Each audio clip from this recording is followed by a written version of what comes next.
नमस्कार प्रिय मित्रों, फ्लूट की पाठशाला में आप सबका स्वागत है। चाणक्य नीति ज्ञान चर्चा में आज का विषय है मनुष्य जन्म से पहले ही अपनी आयु, धन, विद्या और मृत्यु तय करके ही आता है। जानने के लिए देखिए, सुनिए, हमारा वीडियो आपके सामने है। आज का श्लोक, आयुः कर्म च वित्तं च विद्या निधनमेव च पंचैतानि हि सृज्यन्ते गर्भस्थस्यैव हि देहिनः।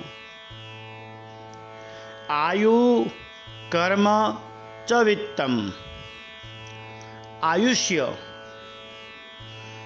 जीव जब माँ के गर्भ में आता है तभी उसके जीवन के बारे में तय हो जाता है कि यह प्राणी कितने समय जीवित रहेगा, कितना आयुष्य यह भोगेगा इस पृथ्वी पर। यह मां के गर्भ में ही तय हो जाता है, निर्धारित होता है। और उसके बाद कर्म च वित्तम, कर्म, व्यक्ति कैसा कर्म करेगा, किस प्रकार के उसके कर्म होंगे, ये अपने जीवन में श्रेष्ठता प्रदान करेगा, प्राप्त करेगा कि नहीं, यह सब अपने हाथों की लकीरों में कर्म लेकर आता है। और उस पुरुषार्थ के द्वारा, उस कर्म के द्वारा अपने जीवन में कितना धन कमाएगा, धनवान होगा कि नहीं, यह सब भी गर्भ में तय हो जाता है।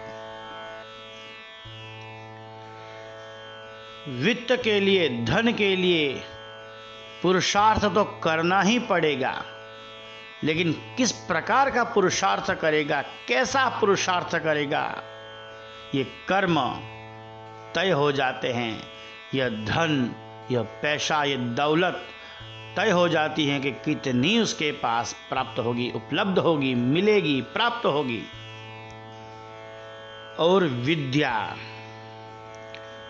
वह व्यक्ति अपने जीवन में कितना अभ्यास करेगा,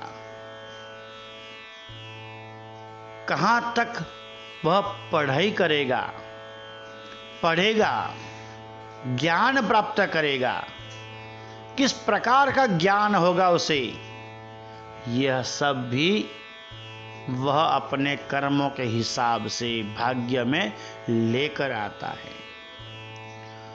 निधनमेव च, और कब मृत्यु होगी, किस प्रकार होगी, कहाँ होगी, यह भी अपने जन्म के पूर्व ही लिख कर आता है। विधाता का लेख लिखा होता है।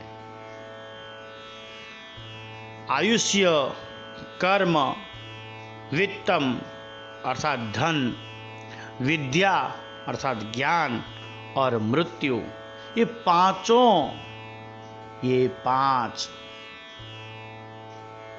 इनका सर्जन,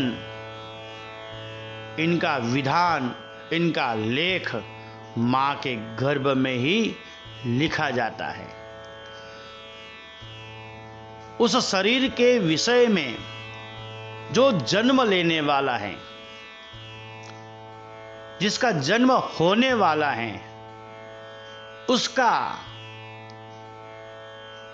आयुष्य, कर्म, धन, ज्ञान और मृत्यु गर्भस्थैव हि देहिना, गर्भस्थ गर्भ के अंदर ही तय हो जाता है, निर्धारित हो जाता है।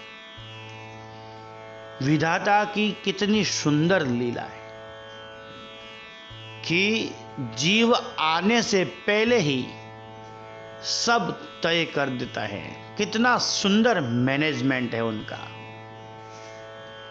इस विधाता को कोटि प्रणाम। मित्रों, आज का वीडियो आप पूरा सुने, समझे कि मनुष्य अपने कर्म स्वयं निर्धारित करके ही आता है। धन्यवाद।